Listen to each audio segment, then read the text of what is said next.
Hello বন্ধুরা, আমি Romita art and ক্রাফটে আবারও তোমাদের জন্য নতুন একটা হাতের কাজের ওপর ভিডিও নিয়ে চলে এসেছি। তো তোমাদেরকে বলেছিলাম আবার আমি নিয়মিত তোমাদের সাথে আমার অর্ডারের কাজগুলোর ভিডিও আবার শেয়ার করব।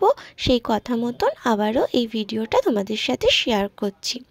এটা ভূগোল বিষয়ের ওপর একটা মডেল, যেটা আমার অর্ডারের কাজ ছিল। আজকে আমি সেটাই তোমাদের সাথে শেয়ার করছি।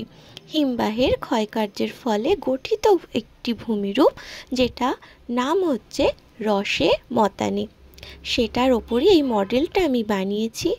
ভিডিওটা তোমাদের সাথে শেয়ার করলাম, কেমন লাগলো অবশ্যই জানিও। আর আমার কাছ থেকে এই কাজগুলো করাতে চাইলে অবশ্যই অর্ডারের জন্য যোগাযোগ করতে পারো।